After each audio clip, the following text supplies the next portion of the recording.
नमस्कार दोस्तों, एक और वीडियो में आपका बहुत बहुत स्वागत है। इस वीडियो के साथ हम शुरू करने वाले हैं आधुनिक बिहार का इतिहास। पिछले वीडियो में हमने मध्यकालीन बिहार का इतिहास जो था उनको समझे थे। इस वीडियो में हम शुरू कर रहे हैं आधुनिक भारत का इतिहास, आधुनिक बिहार का इतिहास। नहीं, क्योंकि बिहार को सेंटर में रख करके हम इतिहास को समझ रहे हैं। तो मध्यकाल में क्या क्या हुआ था, इन सब कहानियों को पढ़ा, उसमें बिहार के अंदर क्या क्या परिवर्तन हुआ, इन सब चीजों को समझे थे। ठीक वैसे ही आधुनिक काल की शुरुआत जब हुआ तो आधुनिक काल में बिहार में क्या क्या हुआ, इन सब चीजों को अब हम समझेंगे। तो जब हम आधुनिक बिहार के इतिहास को समझते हैं तो इसको कुछ छोटे छोटे टॉपिक में बांट लेंगे ताकि चीजों को समझने में आसानी होगा, ताकि चीजों में किस तरह से परिवर्तन हुआ, उस परिवर्तन के क्रम को समझने में आसानी होगा। तो आइए सबसे पहले हम आधुनिक बिहार के इतिहास को समझते हैं। तो आधुनिक बिहार के इतिहास को समझने के बाद हम देखेंगे कि इनको कौन कौन से छोटे छोटे टॉपिक में बांटेंगे ताकि चीजों को समझने में हमें आसानी होगी। तो जब हम बात करते हैं आधुनिक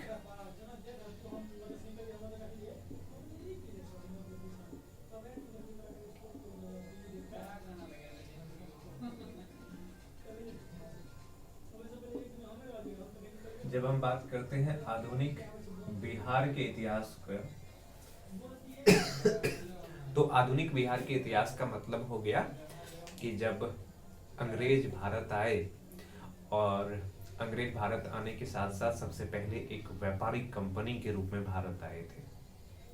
और एक व्यापारिक कंपनी के रूप में जब अंग्रेज आए, अंग्रेज के बाद अन्य यूरोपीय व्यापारिक कंपनी भारत आए, जिनमें सबसे पहले तो चूंकि पुर्तगाली आए थे तो पुर्तगाली के बारे में भी समझना पड़ेगा कि पुर्तगाली ठीक है कि भारत में आकर के अपना व्यापारिक स्थिति को सुदृढ़ करने का प्रयास किया, पर क्या पुर्तगाली व्यापारी बिहार में आए थे? और अगर बिहार आए थे तो बिहार में किस तरह से वो व्यापार करते थे, उनका बिहार को लेकर के क्या इंटरेस्ट था, इन चीजों को समझेंगे। अलग अलग तरह की व्यापारिक कंपनी को जब हम समझ लेंगे, फिर हम देखेंगे अंग्रेज क्यों बिहार को, या उस समय चूंकि बिहार पश्चिम बंगाल का हिस्सा हुआ करता था, आज का जो पश्चिम बंगाल है या बांग्लादेश जिसको हम उस समय बंगाल कहते थे, बंगाल का हिस्सा हुआ करता था, तो इन क्षेत्रों को किस तरह से अपने अधीन किया। तो इन सारी घटनाक्रमों में सबसे पहले जिन चीजों को हमें समझना पड़ेगा, इनको कुछ टॉपिक में हम बांट लेते हैं। पहला तो यूरोपीय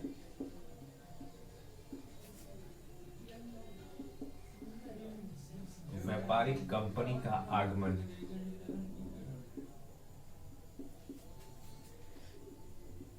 यूरोपीय व्यापारिक कंपनी का आगमन, कि किस तरह से यूरोपीय व्यापारिक कंपनी का आगमन होता है भारत के साथ साथ बिहार में, और फिर बिहार में आने के बाद वो किस तरह से अपने व्यापारिक उद्देश्य के लिए चीजों को बदलने का प्रयास करता है।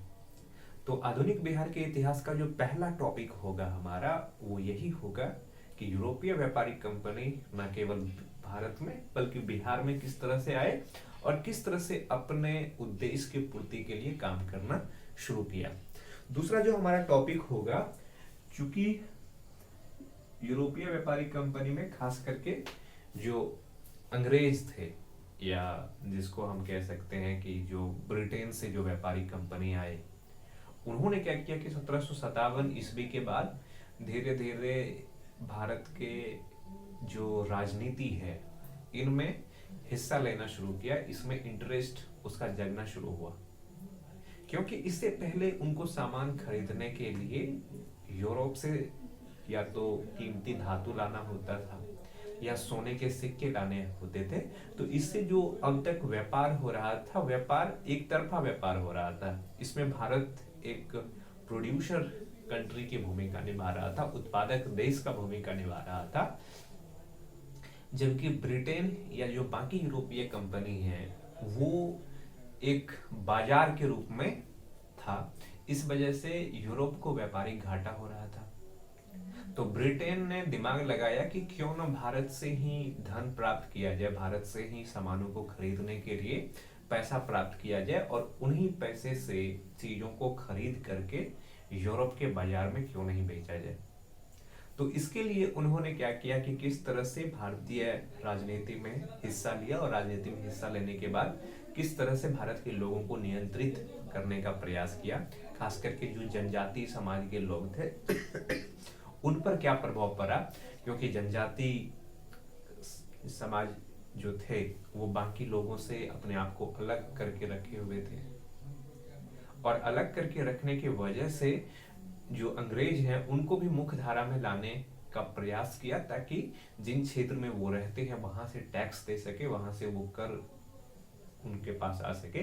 तो उनके द्वारा कई विद्रोह होते हैं और किसानों के द्वारा भी कई सारे विद्रोह देखने को मिलता है। तो इन सब चीजों को हम समझेंगे, उसको एक टॉपिक में रखेंगे जिसका नाम होगा जनजाति एवं किसान विद्रोह।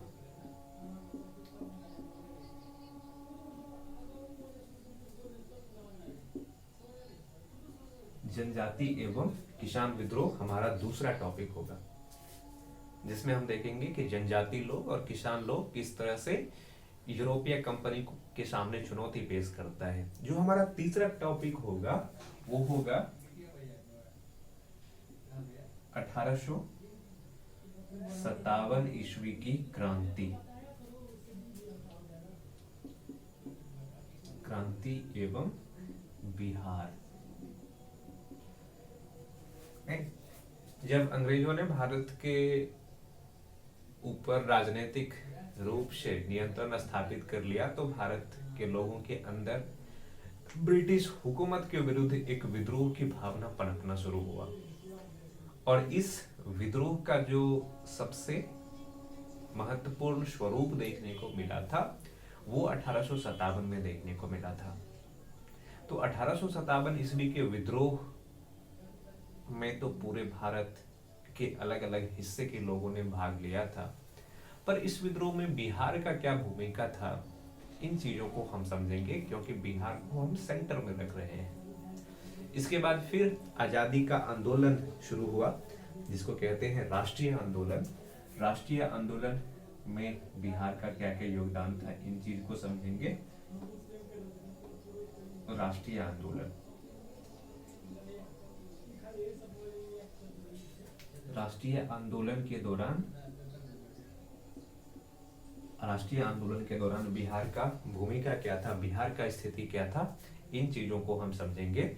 और उसके बाद जो हमारा सबसे अंतिम टॉपिक होगा उसमें हम समझने का प्रयास करेंगे कि पृथक बिहार की मांग की शुरुआत किस तरह से हुआ, क्योंकि शुरू में बिहार पश्चिम बंगाल बंगाल या उड़ीसा का हिस्सा हुआ करता था। तो इस तरह से किस तरह से पृथक बिहार की मांग का शुरुआत हुआ और किस तरह से बिहार बंगाल से पृथक होकर के एक नए प्रांत के रूप में गठित हुआ, इन सब चीजों को हम समझेंगे। तो जो हमारा लास्ट टॉपिक होगा वो होगा पृथक बिहार की मांग।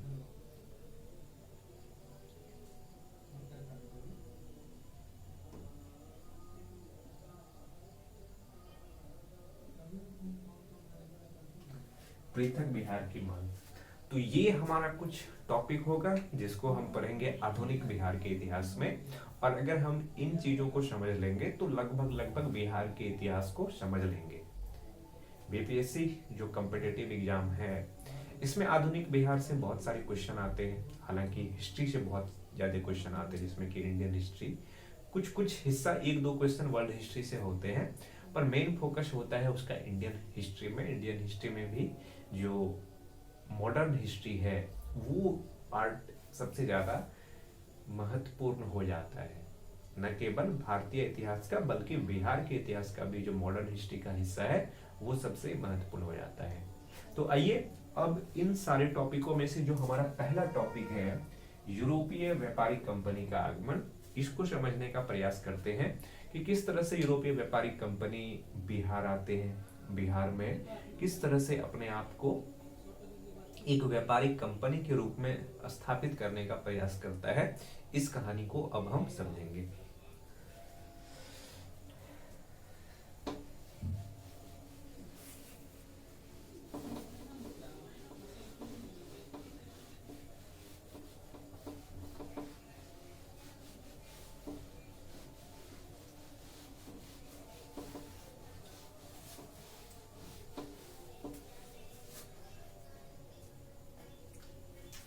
का जो हमारा टॉपिक है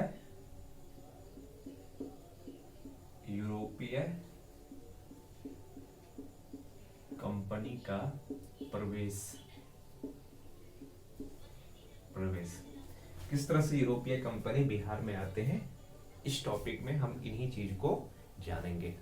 तो भारत आने वाले जो सबसे पहला यूरोपीय व्यापारिक कंपनी था वो थे पुर्तगाली। पुर्तगाली की कहानी हम लोग आधुनिक भारतीय इतिहास को जब समझते हैं तो वहाँ हमने देखा है कि किस तरह से बार्थोलोमियो डियास नाम का एक व्यक्ति होता है जो भारत के खोज में निकलते हैं।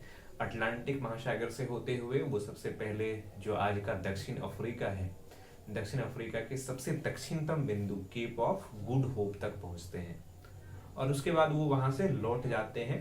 ये बात 1488 ईस्वी का है और इससे 10 साल ठीक बाद यानी कि 1498 में एक दूसरे पुर्तगाली व्यापारी होते हैं जिसका नाम होता है Vasco D gamma. Vasco D gamma सबसे पहले केप ऑफ गुड होप तक पहुंचते हैं और वहां से फिर एक भारतीय व्यापारी के मदद से या उनके द्वारा दिशा बताए जाने के बाद वो भारत आते हैं, भारत पहुंचते हैं और भारत की जो कालीकट है जो केरल तट के पास है वहां तक पहुंचते हैं और फिर किस तरह से व्यापारिक कहानियां चलती है, इन सब चीजों को हम जब आधुनिक बिहार भारत के इतिहास को समझ रहे थे तो वहां पर जाना था। लेकिन यहाँ पे हमें ये समझना है कि ये जो पहला यूरोपीय व्यापारिक कंपनी है इनका बिहार में आगमन किस तरह से होता है, ये बिहार किस तरह से आते हैं और किस तरह से अपने व्यापारिक गतिविधि को संचालित करते हैं। तो देखिए, अगर हम पहली बात करें तो भारत आने वाला जो पहला था वो था पुर्तगाली। पुर्तगाली पहला यूरोपीय कंपनी था, यहाँ यूरोपीय व्यापारिक कंपनी था जो भारत आया था, नहीं। और पुर्तगाली क्या हुआ था कि ये चूंकि बंगाल तक पहुंच गया था, बंगाल तक पहुंचना आसान है क्योंकि बंगाल तक पहुंचने में कोई दिक्कत है ही नहीं, क्योंकि बंगाल समुद्र के किनारे पर बसा है, समुद्र के तट पर बसा है। तो वहां तक ये पहुंचे और फिर वहां से हुगली नदी की सहायता से ये क्या हो गया कि फिर गंगा में प्रवेश किया और फिर पटना तक पहुंच गए। तो जो पुर्तगाली व्यापारी है ये हुगली से ये प्रथम यूरोपीय व्यापारिक कंपनी,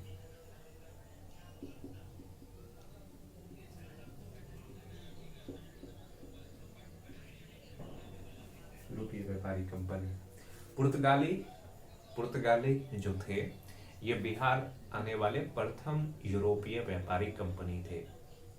भारत भी सबसे पहले पुर्तगाली ही आए थे और बिहार भी सबसे पहले आने वाले कौन थे, ये भी पुर्तगाली ही थे। ये बंगाल से हुगली नदी के सहारे पटना तक आया था, नहीं। और ये कहां से आया था, हुगली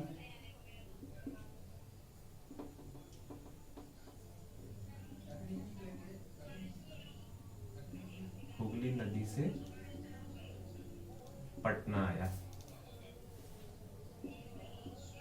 ये हुगली नदी से पटना आया और इसका जो व्यापार होता था बिहार से, व्यापार,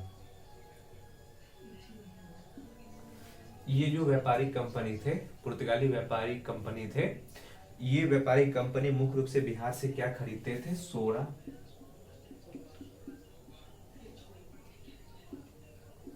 सूती वस्त्र, सोना, सूती वस्त्र, उसके बाद चीनी,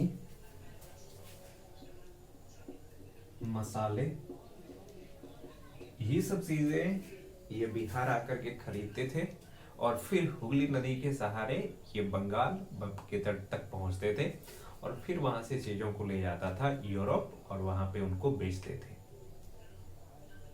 तो ये कहानी था पुर्तगाली व्यापारिक कंपनी का, जो बिहार सबसे पहले हुगली नदी के रास्ते से आए थे और इनका व्यापार करने का जो मुख्य तरीका था या जो जिन चीजों को ये खरीदते थे उनमें क्या सब था, सोना, सूती वस्त्र, चीनी और मसाले, ये सब चीजें ये खरीदते थे। दूसरा जो व्यापारिक कंपनी आया वो कौन थे, वो थे डच। दूसरा व्यापारिक कंपनी कौन थे? डच। देखिए ये जो डच लोग जो थे, डच की बात करें तो डच, जैसे भारतीय व्यक्ति को क्या कहा जाता है? इंडियन। ठीक इसी तरह तरीके से जो नीदरलैंड या हॉलैंड के व्यक्ति है, वर्तमान में हालांकि नीदरलैंड कहा जाता है, जो यूरोप का एक देश है, तो नीदरलैंड के व्यक्ति को कहा जाता है डच।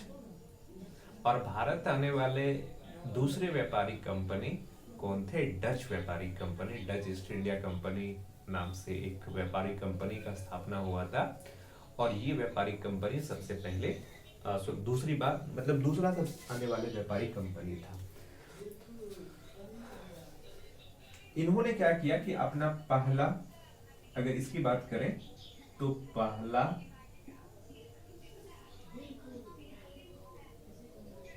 पहला व्यापारिक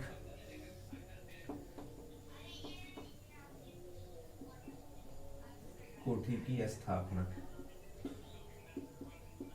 इन्होंने क्या किया कि बिहार आया और बिहार में अपना पहला व्यापारिक कोठी की स्थापना किया। कहाँ पे? 1632 में पहला व्यापारिक कोठी की स्थापना किया। कहाँ पर? पटना में। और कब किया? 1632 ईस्वी में। तो जो डच व्यापारिक कंपनी थे, ये बिहार आने वाले दूसरा सबसे महत्वपूर्ण व्यापारिक कंपनी थी, जो सबसे पहले पटना आए थे। और 1632 ईस्वी में इन्होंने क्या किया कि पटना में एक कोठी की स्थापना किया, एक व्यापारिक कोठी की स्थापना किया। व्यापारिक कोठी की स्थापना करने का मतलब ये हो गया कि ये क्या करते थे कि बिहार से चीजों को खरीदते थे, और वो एक जगह होता था जहाँ पे चीजों को सुरक्षित रखा जाता था, और फिर इसको नौ के जरिए बंगाल और फिर बंगाल से पुर्तगाल तक भेजा जाता था। सॉरी, डच मतलब हॉलैंड या नीदरलैंड तक भेजा जाता था। तो ये पहले दो व्यापारिक कंपनी हो गए, पुर्तगाली और दूसरा डच। अब देखिए जो तीसरा व्यापारिक कंपनी है वो कौन थे? वो थे अंग्रेज। भारत आने वाले व्यापारिक कंपनी के क्रम में भी देखें तो पहला व्यापारिक या पहला यूरोपीय देश जो भारत आए थे वो आपको पुर्तगाली मिलेगा। भारत आने का मतलब कि समुद्र के रास्ते से भारत आए थे। नौ लेकर के भारत आने वाले देशों में जो पहला देश हुआ वो पुर्तगाली हुए। पुर्तगाली के बाद डच आए, डच के बाद आए अंग्रेज। तो अब हम देखेंगे कि अंग्रेज चूंकि इम्पोर्टेंट है, क्योंकि लंबे समय तक न केवल इसने भारत को अपने अधीन किया, बल्कि भारत के इतिहास में इनका योगदान भी इम्पोर्टेंट कहा जा सकता है। और मॉडर्न हिस्ट्री के सेंटर में अंग्रेज होते हैं कि उसी से सारा संघर्ष चलता है, किस तरह से वो पहले भारत आते हैं व्यापार करने के लिए, व्यापार करने के बाद उसका किस तरह से राजनीति में इंटरेस्ट जगता है, राजनीति में इंटरेस्ट जगने के बाद किस तरह से भारत के प्रांतों को, राज्यों को अपने अधीन करता है, और अपने अधीन करने के बाद वो किस तरीके से उनका संघर्ष चलता है स्थानीय लोगों से। इन सारी चीजों को हम पढ़ते हैं मॉडर्न हिस्ट्री में। तो अंग्रेज जो व्यापारिक कंपनी थे उसका बिहार में किस तरह का योगदान रहा, बिहार में वो किस तरह से काम किए, इन सब चीजों को अब हम आगे समझते हैं।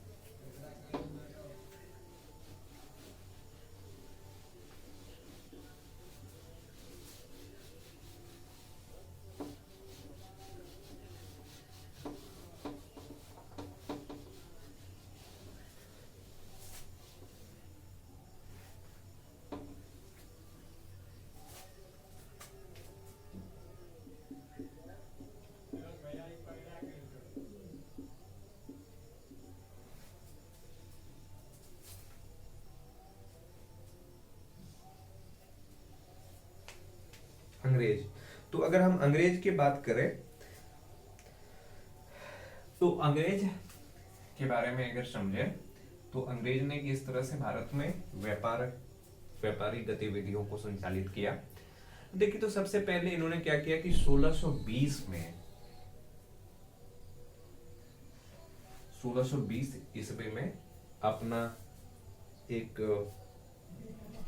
1620 ईस्वी में इन्होंने क्या किया कि व्यापारिक केंद्र अच्छा एक चीज याद रखिए सबसे पहले कि बिहार आने वाले जो पहला अंग्रेज थे, अंग्रेज व्यापारी थे, उसका नाम था पीटर मुंडी। एक व्यक्ति थे पीटर मुंडी। पीटर मुंडी, ये पीटर मुंडी कौन थे? पहला प्रथम अंग्रेज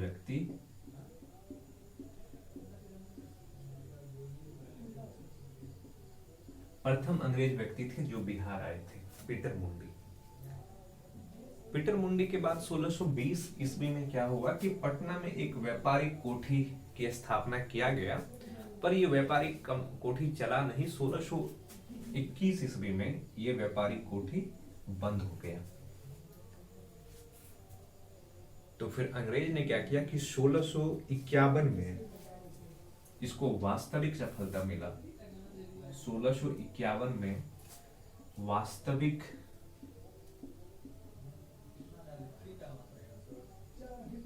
रूप से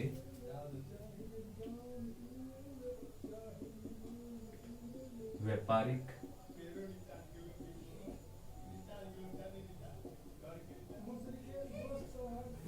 कोठी की स्थापना। वास्तविक रूप से जो अंग्रेजों ने बिहार में व्यापारिक कोठी की स्थापना किया, ये किया था 1651 में। और इसके बाद अंग्रेज की व्यापारिक गतिविधि चलना शुरू हो गया। और फिर आपको पता ही है कि ये कहां पे किया था। इसका स्थान जो था, इसका स्थान था पटना की जो गुलजार बाग है वहां पे। पटना के गुलजार बाग, पटना के गुलजार बाग में वास्तविक रूप से अंग्रेजों ने 1651 ईस्वी में अपना पहला वास्तविक कोठा स्थापना करने का प्रयास किया पटना के गुलजार बाग में। इसके बाद आपको पता है कि 1717 ईस्वी में क्या हुआ। 1717 का जो ईस्वी है, ये सन बहुत ज्यादा महत्वपूर्ण है। क्यों महत्वपूर्ण है? क्योंकि 1717 ईस्वी में जो मुगल शासक थे फर्रुख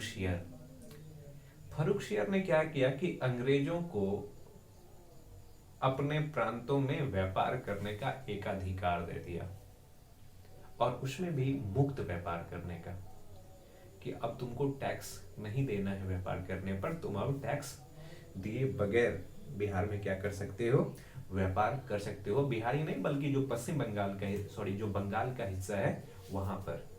हालांकि क्या किया गया था कि पूरी तरीके से व्यापार करने का एकाधिकार अंग्रेज को दिया गया, किसी और व्यापारिक कंपनी व्यापार बिना शुल्क के नहीं कर सकते थे।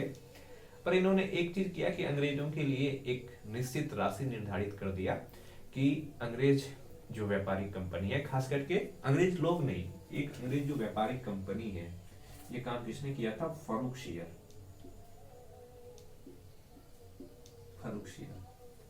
और फर्रुख शियर ने क्या किया कि ये कहा कि व्यापारिक छूट प्रदान किया।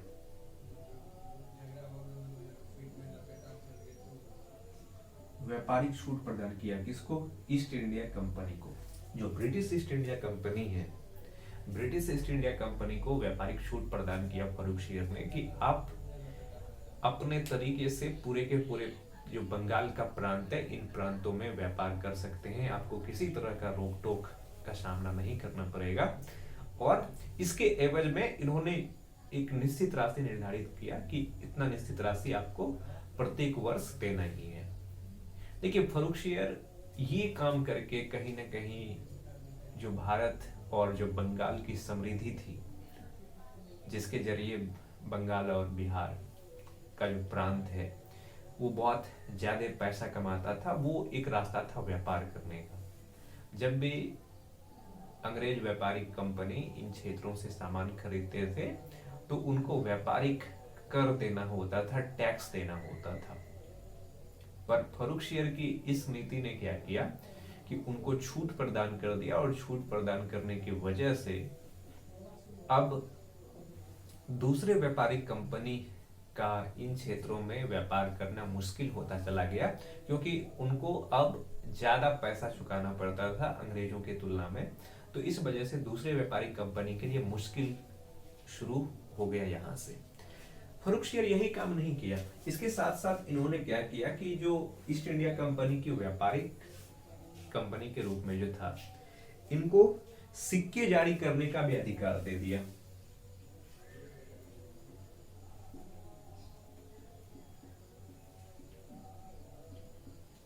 सिक्के जारी करने का अधिकार। देखिए, ये जो ईस्ट इंडिया कंपनी को फर्रुखसियर के द्वारा व्यापार करने का अधिकार दिया गया था, इनके विषय में हमने मॉडर्न हिस्ट्री का हिस्सा जब पढ़ रहे थे तो वहां खूब डिटेल में समझे थे।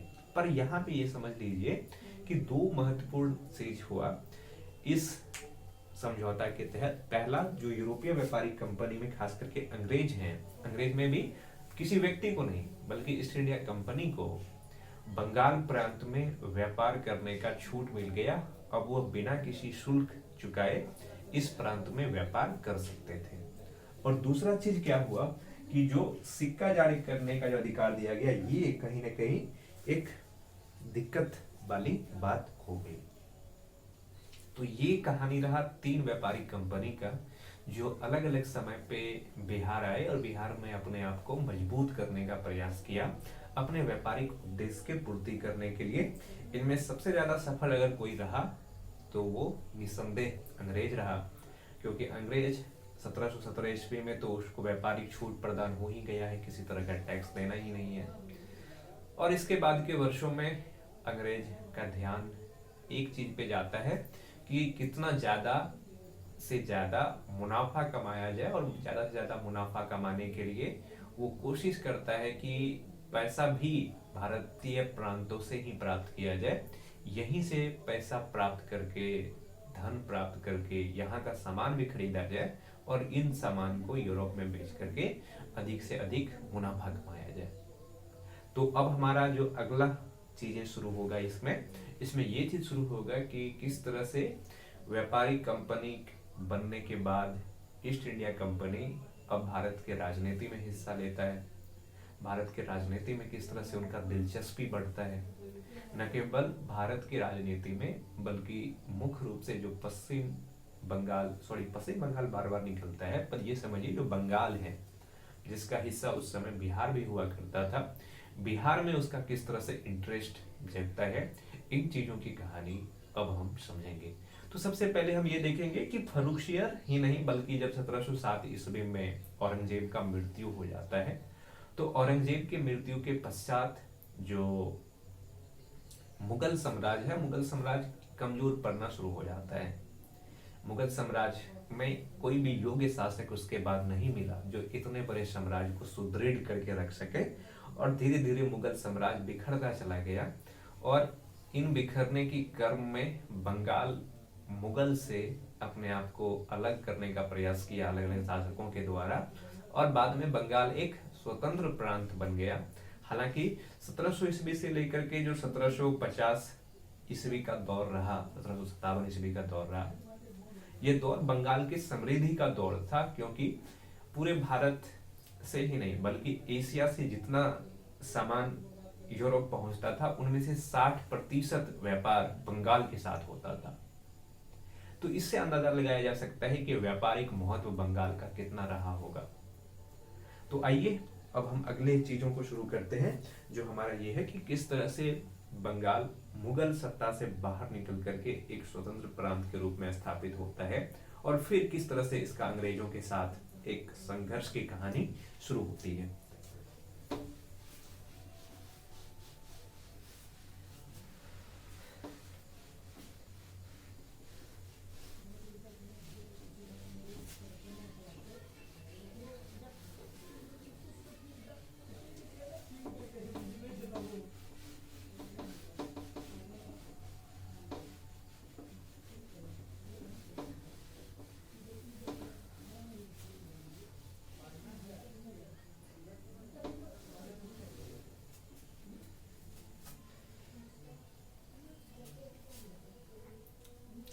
तो जो हमारा अगला कहानी है बंगाल,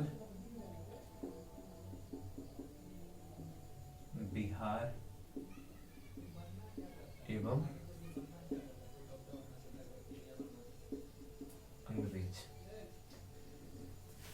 ये हमारा अगला कहानी है कि बंगाल, बिहार एवं अंग्रेज। तो फर्रुखसियर के बारे में आपको पता है कि फर्रुखसियर ने अपनी जिंदगी में अगर कई सारी गलती की तो उनमें सबसे बड़ा गलती यही था। फर्रुखसियर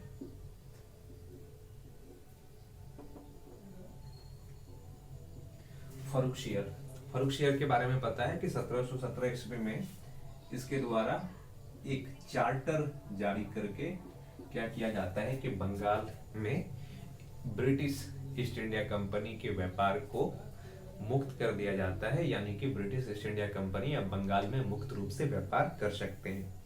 पर इसके बाद कई तरह की चीजें होता है।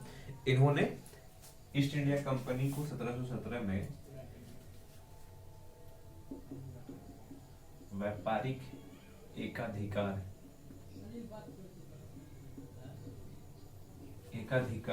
प्रदान किया।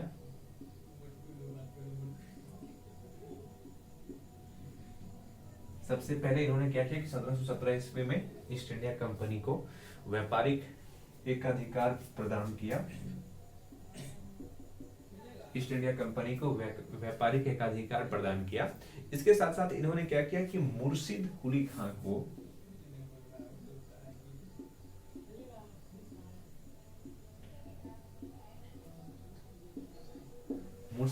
इसके साथ साथ इन्होंने क्या किया कि मुर्शिद कुली खां को क्या किया कि बंगाल का सूबेदार नियुक्त किया। मुर्शिद कुली खां बंगाल का सूबेदार नियुक्त किया।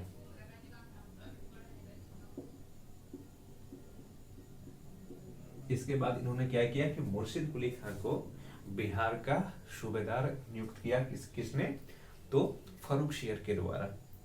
इसके बाद क्या हुआ कि इस समय तक बिहार एक स्वतंत्र प्रांत हुआ करता था और बिहार बंगाल का हिस्सा होता था। 1719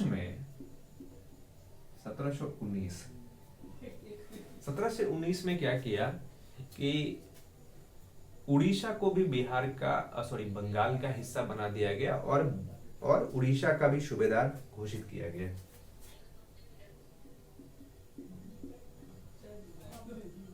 उड़ीसा का सूबेदार।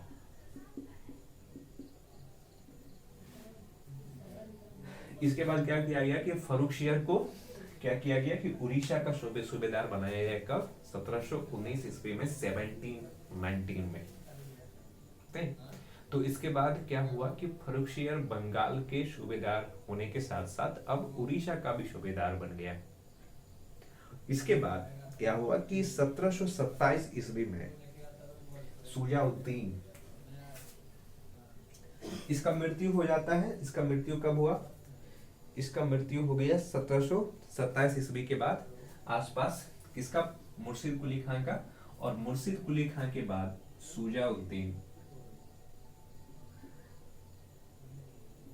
शुजाउद्दीन बंगाल का नवाब बना।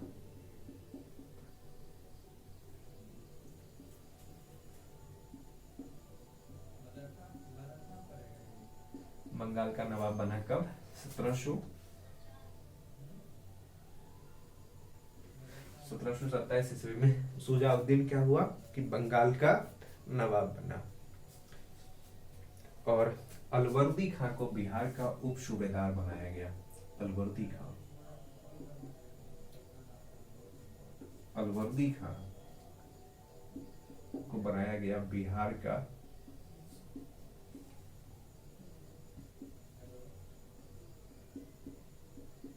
उप सूबेदार। बिहार का उप सूबेदार बनाया गया अलवर्दी खां को। और जो शुजाउद्दीन नाम का व्यक्ति है, शुजाउद्दीन को बना दिया गया 1727 ईस्वी में बंगाल का नवाब। इसके बाद क्या बात होती है 1739 ईस्वी में।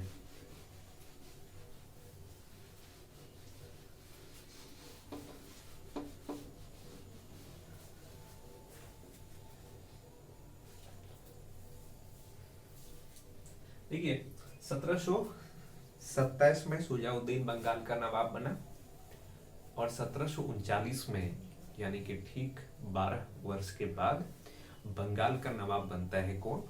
तो सरफराज खां। 1739 बंगाल का नवाब बना सरफराज खां। 1739 बंगाल का नवाब कौन बना? सरफराज खां को बंगाल का नवाब बनाया गया। कब? 1739 में। पर एक साल के बाद यानी कि 1740 ईस्वी में जो अलवर्दी खां है, अलवर्दी खां अब तक अलीवर्दी खां हालांकि कहना सही है, अलीवर्दी खां अब तक बिहार प्रांत का सूबेदार था। इन्होंने क्या किया कि 1740 ईस्वी में सरफराज खां को हटा करके खुद क्या बन गया कि बंगाल का नवाब बन गया। नहीं, अलवर्दी खां बंगाल का नवाब बन गया। और ये कहानी यहां तक चला। इसके लिए एक युद्ध हुआ था जिसको कहते हैं गिरिया का युद्ध।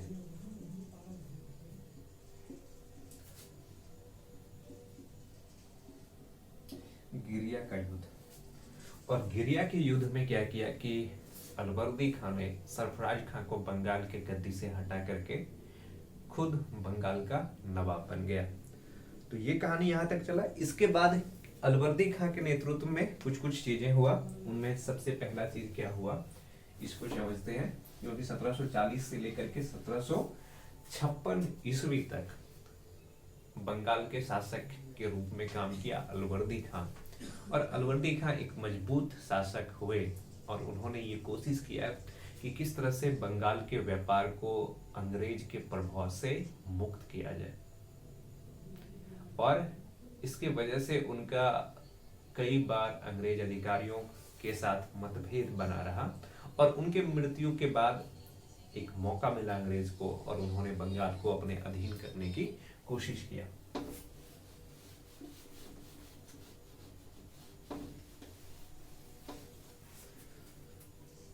सत्रह सौ चालीस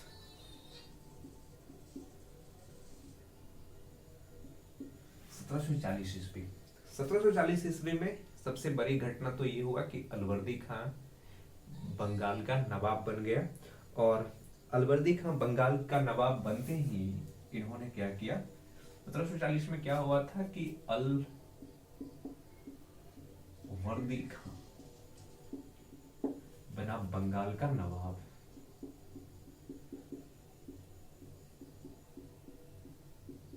अलवर्दी खां बन गया बंगाल का नवाब। और बंगाल के नवाब बनने के साथ ही इन्होंने क्या किया, स्वयं को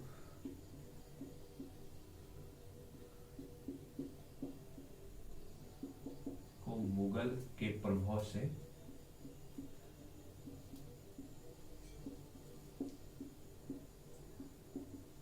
से मुक्त करने का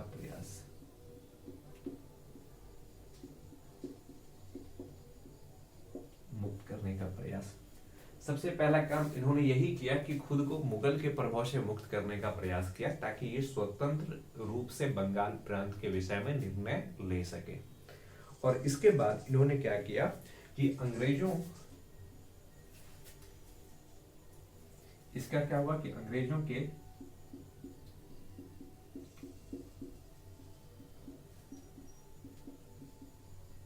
व्यापारिक हितों के साथ संघर्ष। इसका दूसरा चीजें ये हुआ कि अंग्रेजों के साथ जो व्यापारिक हित था, अंग्रेजों के व्यापारिक हित के साथ इनका संघर्ष शुरू हो गया। किसका? अलवर्दी खां का। और एक चीज घटना ये हुआ कि 1756 में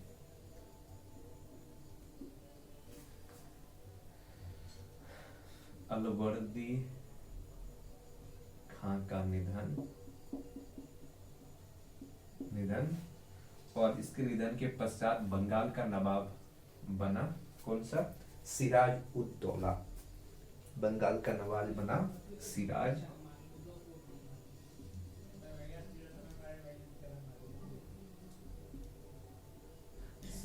उद दौला।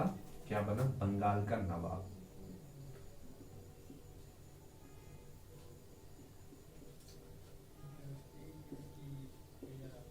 सिराजुद्दौला बंगाल का नवाब बन गया।